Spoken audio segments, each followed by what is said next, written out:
the strangest educational institutions in the world.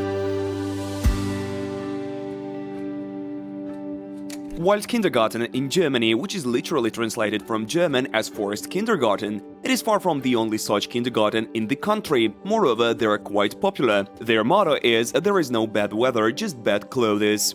Children from 3 to 7 years old spend time in the fresh forest air exploring nature under the guidance of their kindergarten teachers, who play the role of guides. Such an institution is also called a kindergarten without roofs and walls or an open-air kindergarten. Of course, the weather isn't always pleasant, that's why such kindergartens always have a forest hut or a trailer with heating where you can hide in case of heavy rains or other natural conditions.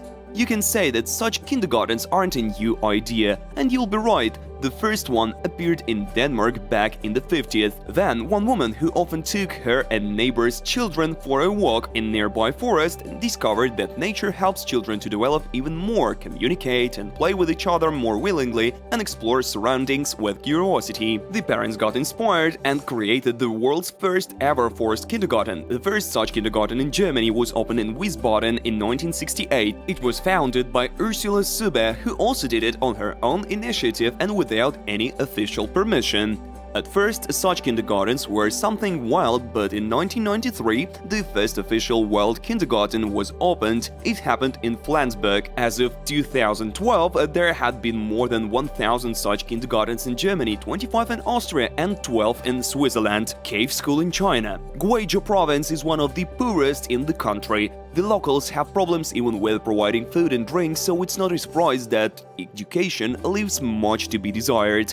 Not every kid is able to go to school, nevertheless, the province residents have found a solution. They opened a general education school in the middle of a cave. It was in 1984. At that time, 8 teachers worked there and 186 pupils studied there. Everything inside was made by caring people. There are wooden classrooms and a basketball court where children spent their breaks. Despite the fact that the conditions could hardly be called comfortable, teachers and students could also see some advantages. There is fresh air in here and great acoustics, which allows to have choral singing classes. In 2011, the Chinese authorities closed school, noting that the country is not a society of cavemen.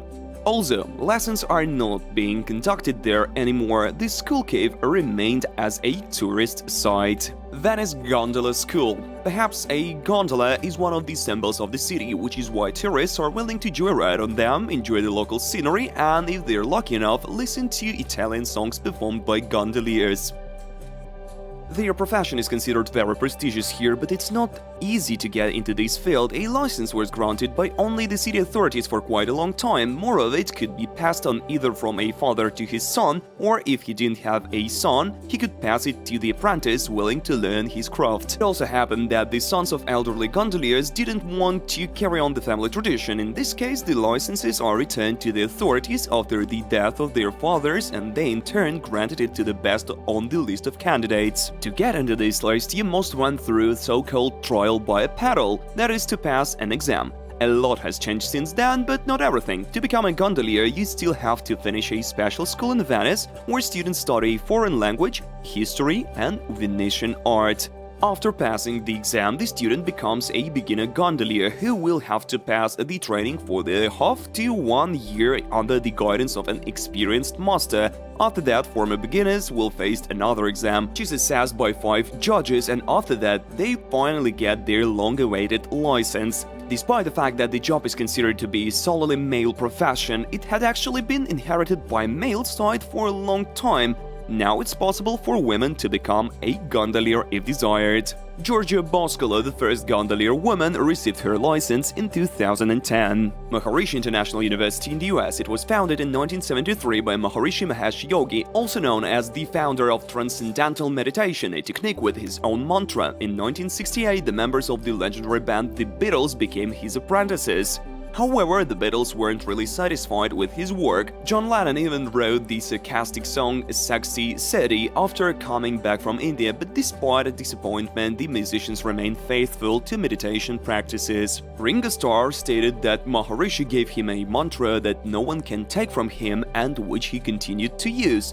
The Beatles aren't the only famous personalities related to the activities of Maharishi. The Beach Boys wrote his MIU album, which is an abbreviation of Maharishi International University, in the university campus. In 2011, Oprah Winfrey visited the university to take part in the group meditation. The video of that was even in her show.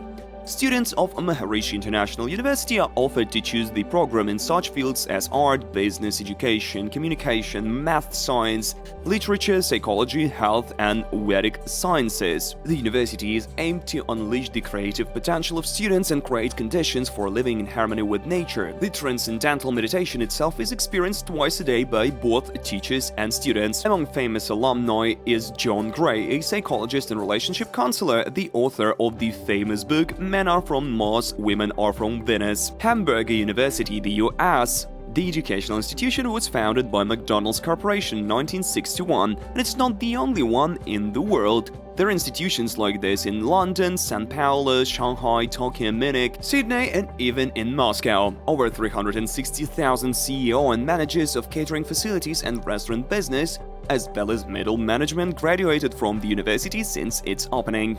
The university programs are universal and acknowledged in McDonald's of any country. The main specialities are education in the field of customer service, restaurant business, management of fast food chains, and leadership. The university includes 4 leading schools: operational excellence, leadership, business and development, and innovation.